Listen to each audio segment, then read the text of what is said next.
canal Mensagem Preciosa. Uma mensagem do coração de Deus ao meu coração e agora eu passo para o seu coração. O versículo do dia é: tudo que fizeres, faça de todo o coração, como para o Senhor e não para os homens. É tudo que fizermos tem que ser para a glória de Deus. E não é só na casa do Senhor, é onde estivermos, no nosso trabalho, no nosso lar, cuidar da família. Tudo tem que ser para a glória de Deus. Tudo que nós fizermos tem que ser para honrar o Senhor.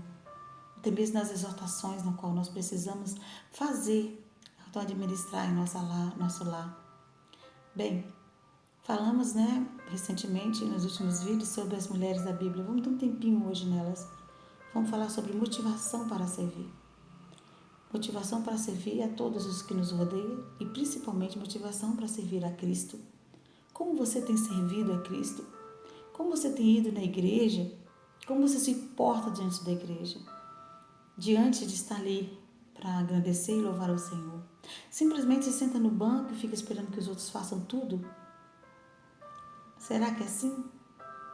Então vamos fazer uma pequena dinâmica aqui agora. Pense numa pessoa na igreja. Pense aí, na igreja ou na sua casa, no seu trabalho. Pense bem nela. E ponha também um cargo sobre ela. O que você gostaria que ela fizesse?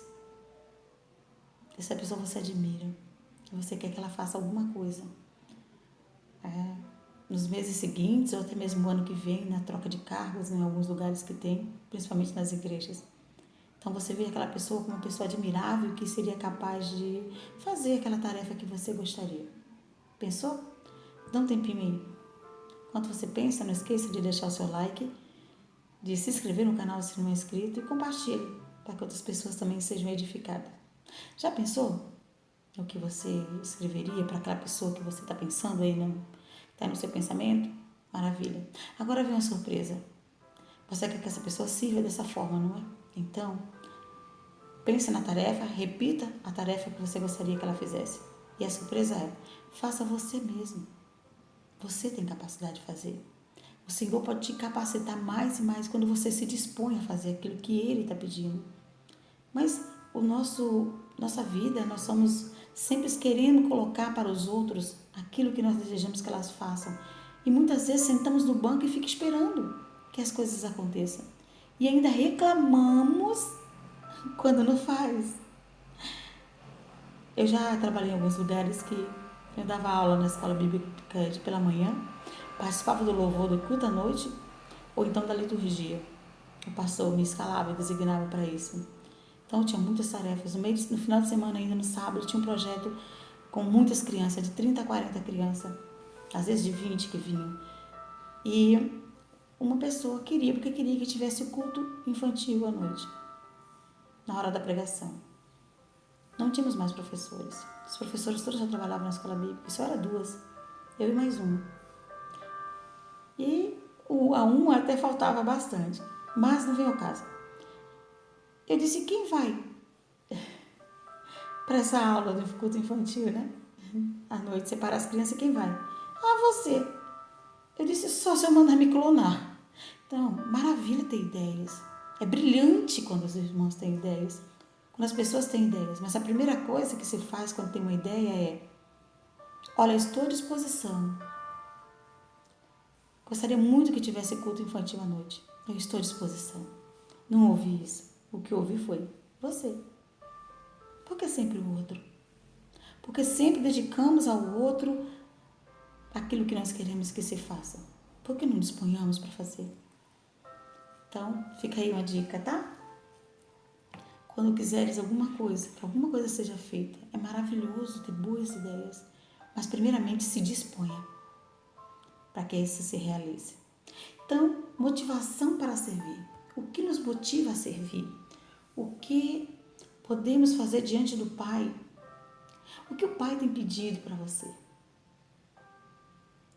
que Ele tem pedido para que você faça? Você seria capaz? O que você seria capaz de fazer para servir ao Senhor? Você já pensou nisso? Que sacrifício ou que ação você poderia fazer para servir ao Senhor? Então, bora ver alguns aqui, homens e mulheres, de novo entrando as mulheres da Bíblia, que fizeram coisas tremendas, que não tem sido pedido para nós hoje. Não tem sido pedido nem tocado no nosso coração que eu e você faça o que eles tiveram que fazer. Quer ver? Primeiro, você correria o risco de ser apedrejada ou ser jogada no poço e ficar lá, será quanto tempo? Você correria o risco, homens, de serem apedrejados ou jogados no poço? Porque falou a verdade. Porque profetizou aquilo que o Senhor trouxe para o coração. Bem, Maria correu o risco de ser apedrejada.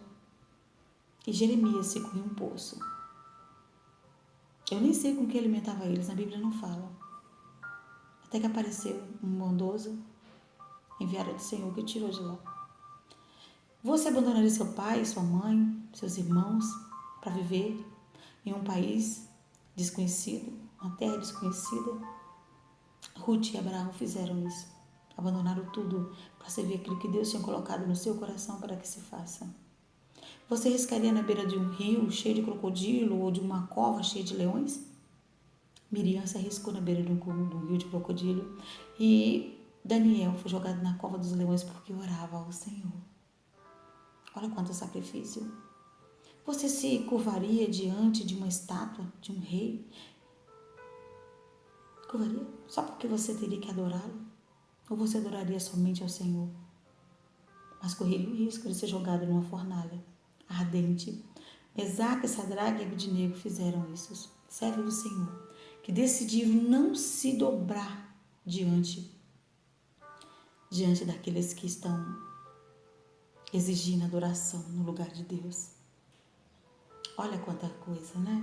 Você mataria alguém? Porque o Senhor mandou? Jael teve que fazer isso. E muitos homens da Bíblia tiveram que guerrear para ter as suas terras em mãos. Você faria roupas e distribuiria gratuitamente? Ou venderia o seu terreno? Pensa naquele terreno que você sonhou tanto e você venderia e entregaria na igreja? Não que eu pense que você faça isso agora, só quero lembrar quem foi que já fez. Barnabé e Dorcas. Barnabé vendeu o terreno e botou aos pés dos apóstolos para servir a igreja. E Dorcas fazia roupa e essas roupas eram entregues às pessoas carentes, às viúvas. Transformaria sua casa numa igreja, correndo o risco de morrer e toda a sua família também contigo? Priscila e Áquila fizeram isso. Então, o que você seria capaz de fazer por Senhor? O que o Senhor tem pedido para você fazer? Que você tem negado, recusado, simplesmente sentado no banco. Você percebe que tem as coisas para fazer na igreja, mas não faz. Você percebe que tem as coisas para fazer na sua casa, mas não faz. Você percebe que tem coisas para fazer no trabalho, mas você não faz. O que o Senhor tem pedido para você fazer? O que tem sido tocado no teu coração? Então, sorria e sirva. Primeiramente ao Senhor e depois aos que nos rodeiam. Vamos continuar ainda com mais um versículo. Portanto, meus amados irmãos, sede firmes, inabaláveis e sempre abundantes na obra do Senhor, sabendo que no Senhor o vosso trabalho não é vão. 1 Coríntios 15, 58. No Senhor, o nosso trabalho não é vão. Bem, o versículo diz, né? Tem a palavra firmes, inabaláveis, abundantes. Firmes quer dizer que não cede com facilidade. A pessoa ali é resistente naquilo que está fazendo, busca força no Senhor para realizar as tarefas que foram designadas. Então, uma pessoa firme, resistente. Uma pessoa inabalável. É uma pessoa, já até falamos sobre o que nós vamos falar agora, profundamente arraigada, enraizada, como as palmeiras que não morrem nem no verão, como as mangueiras que nem murcham as suas folhas, como as castanheiras que, mesmo sendo tão gigantes, é cumprido o dever, a sua obrigação. Elas não murcham. Olha que maravilha. Louvado seja o Senhor por tudo isso em nossas vidas. Olha que diz o seguinte, inabaláveis, né? Como falei, enraizadas, que não cede, implacável. Você é implacável naquilo que está fazendo, naquilo que é posto na tua mão para fazer. Abundante, produtivo. Produzir em grande quantidade aquilo que foi posto para você produzir, para você trabalhar. Quando nós olhamos para a nossa trajetória de vida, nós podemos analisar as coisas que fizemos, que deu certo, que não deu certo, aquelas que nós realmente impulsionamos no nosso coração para que fosse realizada. E agora nós vamos trabalhar um pouco mais, focar um pouco mais na situação de servir a Deus na igreja. Por que vamos à igreja? Por que trabalhamos na igreja? Nós servimos a igreja ou servimos a Jesus? Toda vez que nós paramos e pegamos um cargo, algo para fazer, que nós pensamos em servir a igreja, nós fracassamos. Porque nós não estamos na igreja para servir a homens, nós estamos na igreja para servir a Jesus. E quando nós servimos a Jesus, automaticamente aqueles que estão na igreja são abençoados. Porque nós estamos sendo instrumento de Deus para agir na vida deles. Porque decidimos servir a Jesus. Quem serve a Jesus, ela não se distancia por qualquer coisa, por uma palavra não dita, ou porque não gostou de um ato do irmão, ou que achou ruim que os irmãos não compartilharam ou não cumprimentou. O irmão passou por mim, não cumprimentou. Quem serve a Jesus não vai pensar assim: hoje está chovendo demais, eu não vou à igreja. Mas se tivesse no dia de trabalhar, não iria mesmo chovendo? Se tivesse doente, não iria mesmo assim ao hospital? Por que para a igreja não pode ir quando está chovendo? Ou o sol está muito quente? É a mesma situação. Você não trabalha quando o sol está muito quente? Se você estiver doente, você não vai ao hospital porque o sol está muito quente? E a casa do Senhor? Por causa do sol, você não irá fazer a obra do Senhor? A distribuição de folheto? Ou um trabalho das mulheres à tarde? Como que está essa situação de servir na igreja? Já passei por muitas igrejas. Eu acho que ainda não falei, mas nós servimos na Junta de Missão Nacional por 8 anos. E passamos por muitos estados diferentes, muitos costumes diferentes. Foi muito agradável. Mas em todos esses locais eu passei, eu via isso. As pessoas queriam o melhor dos outros para servir, mas não davam o seu melhor.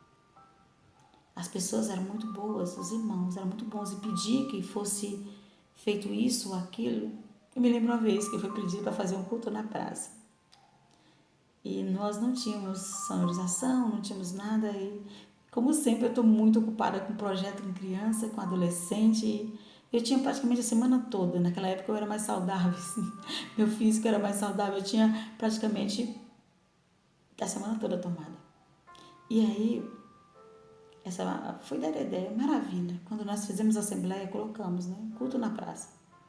Quem vai coordenar? Quem vai ficar responsável? A igreja toda, quietinho. Ninguém se levanta para ficar responsável de coordenar tudo, de organizar. E todo mundo quer. Então, cancelado o culto na praça. Não tem ninguém para realizar. É fácil pedir para que o outro faça aquilo que você almeja. Mas tem que primeiro se dispor. Certamente, se alguém se dispusesse a organizar, eu estaria junto. Mas dizer que é para eu poder organizar tudo, não tinha como. Não tinha tempo, porque eu estava tomado com outras atividades dentro da própria igreja. Então, pensamos nisso. Vamos à igreja para servir o Senhor. Quando nós vamos à igreja para servir o Senhor, nós jogamos fora toda a fofoquinha, a intriga, a divisão. Por isso que eu gosto de trabalhar com os adolescentes. Principalmente quando eles estão brincando, eles fazem, tem lá os atritos deles, normal, de seres humanos. E quando eu vou investigar o que eu não me meto não. Eu fico esperando, porque é eles que têm que tomar atitude de resolver.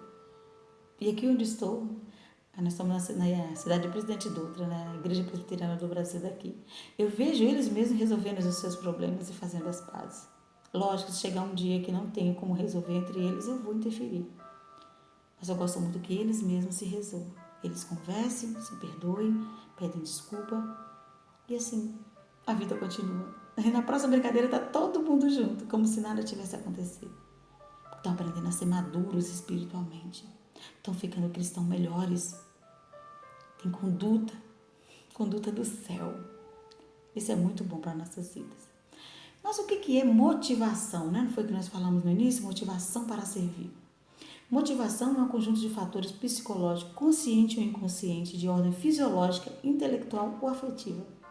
aos quais age entre si e determina a conduta ou procedimento moral, bom ou mau, do indivíduo. Então, motivação é a chave mestra para a transformação de uma pessoa e, consequentemente, para a transformação da sociedade a qual ela pertence. Então, isso que é motivação. Né? Como cristãos, nós temos que ser motivados. Como cristãos, nós temos que olhar para aquilo que o Senhor disse, ir para todo mundo e pregar o Evangelho a toda criatura, batizando-os em nome do Pai, do Filho e do Espírito Santo. E também lá em Mateus ele ainda diz, né? Eis que estou convosco todos os dias, até a consumação do século. Precisamos de servos, precisamos ser servos e servas que se dediquem, que se disponham a ir pregar o Evangelho. Está muito difícil fazer evangelismo, né? Evangelismo nas ruas, bater nas portas, conversar. Está difícil de fazer essas ações, mas não é impossível, porque sempre a gente encontra as pessoas nas calçadas. Só ir de máscara, se organizar e entregar os folhetos. E se a casa ainda não tiver ninguém lá fora, eu também não chamo nesse momento que vivemos. Coloco nas caixinhas de correio. E a equipe de evangelismo todinha faz isso. E a UPA, que é o nosso adolescente, União Presbiteriana de Adolescentes, estão ficando ótimos nisso, fazer esse evangelismo. Bem, voltando a falar sobre motivação, Jesus mostrou o objetivo da motivação. O objetivo da motivação era fazer com que aquelas pessoas enxergassem nas palavras, ouvissem, né, as palavras de Cristo e enxergassem nelas o precioso presente de irmos ao céu. Jesus comunicava o reino de Deus. Mostrou isso também a seus discípulos. Qual era a função de ser um motivador, de falar do reino do Pai, de falar sobre o Mestre, de falar sobre Jesus. Então, o próprio Jesus mostrou esse objetivo aos apóstolos. E isso nós vemos, o que causou durante os períodos dos anos esse objetivo. O que causou? Se você olhar no decorrer da história, vamos ver a igreja de hoje. As igrejas que são realmente formadas na palavra do Senhor, que tem a base de fé e prática, de Gênesis e Apocalipse. Não podemos pegar uma igreja que tenha somente um versículo isolado como doutrina e ali aplica o que quiserem. Não. Tem que ser de Gênesis e Apocalipse. Quando fala, por exemplo, de salvação, está escrito onde? De Gênesis e Apocalipse. Quando fala de predestinação, de Gênesis e Apocalipse. Quando fala da redenção, de Gênesis e Apocalipse. Quando fala que o próprio Mestre Jesus viria salvar-nos, entregando a sua própria vida. Onde está escrito na Bíblia isso? De Gênesis e Apocalipse. Então, assim que nós podemos avaliar uma igreja verdadeira que genuinamente prega o Evangelho do Senhor, direto da palavra, como a palavra está dizendo. E Jesus mostrou para os apóstolos esse objetivo e eles fundaram a igreja primitiva. Ao longo do tempo, essa igreja se precipitou em si mesma e fez muitas tragédias. Mas depois da reforma, podemos voltar, não totalmente, infelizmente, voltar um pouco do que a igreja primitiva tem. Para mim, eu falo isso pela minha denominação. Jesus despertou interesse, sim, despertou interesse não só nos discípulos, mas em todos aqueles que o acompanhavam. É certo que muitos iam atrás de Jesus por causa do alimento, por causa dos milagres, por causa da cura, como até hoje se vê. Que muitos vão à igreja para ser curado, para ser liberto. Não, você tem que ir para a igreja para adorar, para agradecer, para transbordar do Espírito de Deus, para fluir como um rio de água viva em você. É isso que você tem que ir para a igreja. E a motivação não depende de você ser teólogo, de você ser formado em uma faculdade, de você ter concluído o segundo grau, de você ter concluído o segundo grau, não é o ensino médio agora, eu só falo segundo grau porque é da minha época, de você ter concluído o ensino fundamental. Não, a motivação não depende disso. A motivação depende de coragem, de disposição. É isso que a motivação depende. Se você se motiva, todos os que estão ao seu redor também ficam motivados. Então, vamos nos motivar para servir. A motivação precisa ser alimentada. Como é que nós podemos alimentar a motivação? Lembrando do Senhor Jesus. Lembrando que Ele que cuida de nós, é Ele que nos motiva, é Ele que nos dá força, coragem, que nos ajuda a ser determinados, determinadas. que nos ajuda a ser fortificado através do seu Espírito Santo.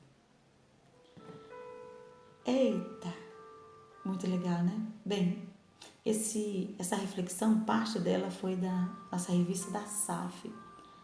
Aí eu vou deixar até o link aí abaixo se você quiser encomendar as revistas da nossa Sociedade Auxiliadora Feminina, da Sociedade de Mulheres da nossa denominação. Vou deixar o link se você quiser encomendar. Você pode entrar no site e pedir. Essa foi a que eu peguei, foi 2018, uma mensagem da nossa irmã Noaci. Obrigada, minha amada. Foi muito bom ler os seus artigos. É muito bom ler os seus artigos, é muito edificante trabalhar com seus artigos aqui na nossa SAF. E esse foi ótimo. Nós trabalhamos na SAF e também na igreja, o tema de motivação. Bem, e ainda continuando com motivação, tem um outro versículo para ler para vocês. Tudo quanto te vier a mão para fazer, fazei-o conforme as suas forças, porque por além, para onde tu vais, não há obra, nem projetos, nem conhecimento, nem sabedoria alguma. Está em Eclesiastes 9:10. Conforme as tuas forças. Nós dedicamos o nosso trabalho, tanto ao nosso trabalho secular, como eu já disse anteriormente. Não importa se faça chuva, se faça sol, se estou doente ou não. Eu vou ao trabalho secular. Preciso do dinheiro. Mas nós temos que entender que é o Senhor que mantém esse trabalho secular, é o Senhor que permite com que nós tenhamos o dinheiro para comprar as coisas que necessitamos e devolvemos também os 10% do Senhor, ofertar na casa do Senhor. Então, vamos nos dedicar também à obra do Senhor? Olha que interessante, no além para onde vais? Que além é esse? Quem é nascido, o além é o céu. Quem é nascido do Espírito vai para o céu, para Deus. Quem não quer saber do Espírito Santo, não se arrepende dos seus pecados, continua fazendo os grandes pecados de estimação que não quer largar, infelizmente, a Bíblia diz que vai para o inferno. Então, no além para onde vais, não poderá fazer nada. É aqui que tem que fazer, é agora a decisão. A decisão de servir melhor, de ser um cristão melhor, de ser uma pessoa voltada para a casa do Senhor, de arrepender dos seus pecados, de dedicar-se à casa, à sua casa, de transformar a vida dentro da sua própria casa. Se arrepender para que tenha esse presente gratuito, que é a graça de Deus. Graça quer dizer presente merecido. E a essa graça vem a salvação que Cristo nos deu. Nós podemos nos debruçar, ajoelhar diante desse Cristo e agradecer, porque Ele é o nosso Deus. Ele nos salvou, nos redimiu, aquele sacrifício na cruz. Então, que nascido do Espírito vai para o céu. Que todos nós, principalmente quem está ouvindo essa mensagem, seja transformados e seja nascido do Espírito, para ter esse grande presente, tá certo? Então, não precisamos nos dedicar mutuamente, digamos assim, apenas à vida aqui na Terra, né? Nós temos coisas melhor para fazer. Nós temos o privilégio de servir. Que o Senhor nos ajude no nosso dia a dia, que nos motive a servi-lo. Quando o servimos, nós servimos aos irmãos também. Servir é um privilégio, não é uma obrigação. Então, os 2 versículos dizem: portanto, meus amados irmãos, sede firmes, inabaláveis e sempre abundantes na obra do Senhor, sabendo que no Senhor o vosso trabalho não é vão. Na 1 Coríntios 15:58, que nós já lemos. E o outro: tudo quanto tiver a mão para fazer, fazei conforme as tuas forças, porque no além para onde tu vais, não há obra, nem projeto, nem conhecimento, nem sabedoria alguma. Eclesiastes 10:9. E ainda temos o primeiro versículo que eu gostaria de repetir. Normalmente eu nem volto no primeiro versículo, mas hoje: tudo que fizeres, faça de todo o coração, como para o Senhor, e não para homens. 3 versículos essenciais para as nossas vidas. Amados e amadas, nós precisamos ser firmes, inabaláveis no Senhor. No Senhor. E lembre que no Senhor o vosso trabalho não é vão. Ou seja, nós temos vitória. Vitória grandiosa, vitória preciosa diante dele. Servirmos a Deus não é uma obrigação. Servir a Deus é um privilégio. Você tem tido o privilégio de ir à casa do Senhor, de servir ao Senhor, de estar com Ele, de dedicar-se o seu melhor exatamente dedicar o melhor àquilo que você faz para a casa do Senhor, para servir ao Senhor, para estar em comunhão, adorando ao Senhor. Lembre-se, motivação é comunhão. Motivação é comunhão. Olha que maravilha estarmos juntos e celebrarmos o rochedo da nossa salvação. Então, sinta-se privilegiado quando você for chamado para servir. Sinta-se privilegiado quando é eleita da forma que é em eleição, nas sociedades, no grupo no qual você vive, para fazer algo. O que pode te impedir de servir quando o Senhor está te chamando e Ele mesmo te capacita? Nada, né? Nada. Eu vou ler para vocês, melhor recitando para vocês o nosso motto. Motto é uma frase mestra, como se fosse um grito de guerra da Sociedade Auxiliadora Feminina, da nossa SAF, um grupo de mulheres da Igreja Presbiteriana. Ele diz assim, sejamos verdadeiras auxiliadoras, irrepreensíveis na conduta, incansáveis na luta, firmes na fé, vitoriosa por Cristo Jesus. Eita, olha só, primeiro, vem lá, incansável é inabalável. Inabalável, firmes na fé e vitoriosas por Cristo Jesus. Não é o que disse um pouco do nosso versículo, do versículo-chave que eu usei lá de 1 Coríntios 15, 58, quer ver? Portanto, meus amados irmãos, sede firmes, as mulheres presbiterianas lá no motto, firmes na fé, inabaláveis, a mulher presbiteriana está falando para nós sermos incansáveis. Que incansáveis é inabaláveis. E no nosso versículo está dizendo ainda, por quê? Seja abundante na obra do Senhor. Porque no Senhor o vosso trabalho não é vão. Se o vosso trabalho não é vão, nós teremos vitória. Então, mulheres vitoriosas em Cristo Jesus. Vou até repetir, quer ver? Sejamos verdadeiras auxiliadoras, irrepreensíveis na conduta, incansáveis na luta, firme na fé, vitoriosa por Cristo Jesus. Essa é você, vitoriosa em Cristo Jesus. Então, compartilhe esse vídeo para que outras pessoas sejam abençoadas. Não esquece de deixar o seu like, assinar o sininho de notificação para o YouTube enviar para você toda vez que eu postar. E se não é inscrita, se inscreva no canal. Ainda peço mais quem é inscrito, compartilhe, faz parte dessa família. Mensagem preciosa. Certo? Em agosto, certamente eu vou me dedicar mais. Já passou aos trabalhos da sociedade, né? UPA, a União Presbiteriana de Adolescentes. E lembre-se, você é uma bênção. Abençoe outras pessoas com esse vídeo. Nós vamos ficar por aqui. Nós vamos orar hoje. Sempre orando, né? Mas vamos orar aqui agora, audível mesmo. Graças te damos, Senhor, porque o Senhor nos escolheu. E o Senhor tem dado o privilégio, Senhor Deus, para que nós possamos te servir. Não somos, Senhor Deus, capazes, mas o Senhor tem nos capacitado. Somos tão pequenos, mas o Senhor tem nos levantado, nos pegado pela mão e direcionado aquilo que o Senhor quer que nós façamos. Em nome do Senhor Jesus, que eu coloco diante do Senhor todos aqueles que estão ouvindo, que estão compartilhando, que estão curtindo, que estão ouvindo toda essa mensagem, para que eles sejam transformados e agraciados pelo poder de Deus. Entrego no seu altar de glória, para a sua honra e para a sua glória, Senhor. Que todos que ouçam esse vídeo, essa mensagem, que sejam, Pai, transformados e que venha ser nascido de novo através do poder do seu Santo Espírito, para juntos, onde quer que sejamos, possamos viver no céu. É em nome do Senhor Jesus que oro agradecido. Amém. Se tu uma bênção, que a boa mão do Senhor esteja sobre você. Até o próximo vídeo.